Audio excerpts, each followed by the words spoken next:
Dr. Bandy Lee drops by to talk about Trump's dangerous psychology. Check this out. Leave your comments, ding the bell, share it with your friends, and subscribe to our channel. Anyhow, on the line with us is Dr. Bandy Lee, assistant clinical professor of medicine at the Yale School of Medicine, a forensic psychiatrist with the Yale University Medical School, co-founder of the World Mental Health Coalition, and editor of The Dangerous Case of Donald Trump. 27 psychiatrists and mental health experts assess the president. The website is dangerouscase.org, and you can tweet Dr. Lee at Bandy, B-A-N-D-Y-X, Lee1. Dr. Lee, welcome back. It's been a while since we've talked. Thanks so much for joining us. I'm wondering if you think that Donald Trump is going downhill or uphill. He seems to be in fine fettle these days, as the old saying goes. Well, from my perspective, he is going nowhere but downhill, but depending on perspectives, it may be seen differently. So often we look at his apparent successes or his seemingly getting his own way and interpret that as a success, whereas for me, it's a sign of pathology that will eventually be destructive to those around him as well as himself. Well, and all of us are around him. It seems to me that we've got over 20,000 dead Americans as a result of his, forgive the phrase, but pissing away several months of time. And exactly. Now he's trying to blame this on the governors. It looks to me like he's just producing another reality show here.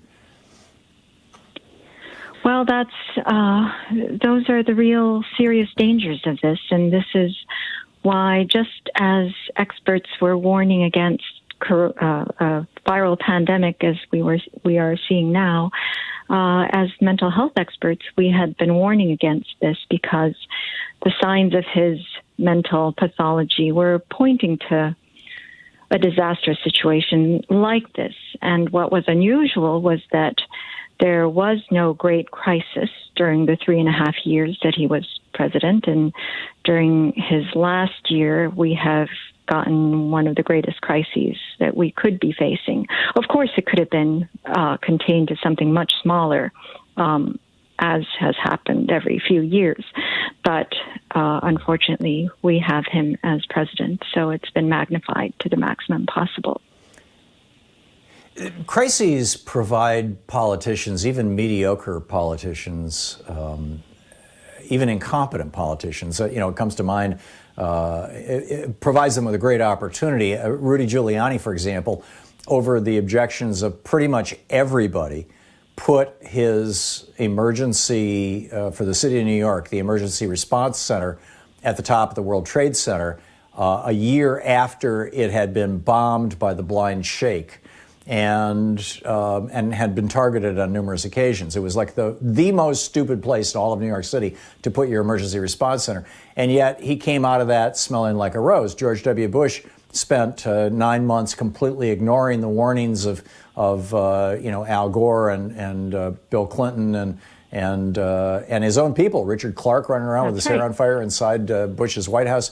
And yet he got so popular from 9/11 that he got himself 2 wars, got himself reelected. And Dick Cheney took his Halliburton stock, his company, from being on the verge of bankruptcy because of his acquisition of Dresser Industries in '98. To becoming, very, very rich. a multi-millionaire as a result of that. So do you think that if Trump can pull this off, if he can not even necessarily get reelected, but if he can just divert our attention enough from his failures that he can make this thing happen? And how does that tie into his sociopathy or his psychology? It seems to me that he's been running this grift his whole entire life, that, ADHD or whatever you want to call it, that his short attention span in school was probably earning him punishments from dad and mom and teachers, and which is why they had to dump him into a military school. And thus he discovered that if he just lied constantly, then he got away with things. After all, he was white, he was rich. What do you think? Yes, all of those things played a role in his being able to get away with this. But of course, sociopathic individuals, as you say, are all around us all the time. They consist of anywhere between 1 and upper levels of 5% of the population. And so I have specialized in treating them, and therefore I have been exposed to many of them. But usually society contains them. What is unusual in this situation is that society was also impaired to a level that instead of being repelled by pathology, they felt attracted to it. Or at least his followers were attracted enough, and the rest of us were powerless enough that this has gone on. And I'm glad you also mentioned Giuliani and Bush, because that was really the era when I saw deep-seated problems beginning to surface. Of course, the origin of those problems go back further. But it is, in many ways, very parallel. And in fact, when it was revealed that Donald Trump had missed the coronavirus warnings and the seriousness of it, I immediately thought back to George W. Bush and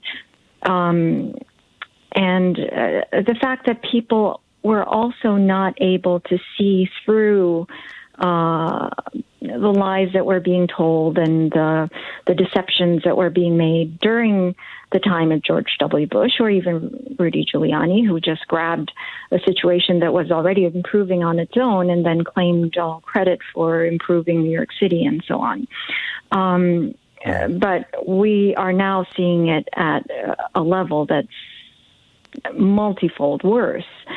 And rather than the population recognizing this and being in outrage about it, what we see is that the population is acquiescing even further. And so the more abuse they receive, in other words, it is really abuse, both physical and survival related and psychological. So the more the population is abused, the more it's accepting abuse and admiring the abuser and idealizing him and following along. And that is a very worrisome sign. Dr. Lee, we're going to hit a hard break here in a minute, in literally 1 minute. But George W. Bush, at least, and I believe this is a characteristic of a high-functioning sociopath, was able to behave as if he had empathy and as if he cared and as if he understood what was really going on, and probably actually even did understand what was really going on. Donald Trump seems not to be able to even pretend to have empathy. Is that a function of a low IQ, or is that a function of just severe damage, severe sociopathy? How come he can't pull it off? Ted Bundy could fake being a nice guy. Why can't Trump?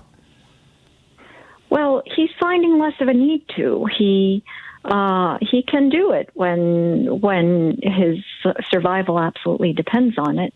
But he's finding that he can get away with quite a lot without being accused. Just as he said during the campaign, he could stand in the middle of Fifth Avenue and shoot.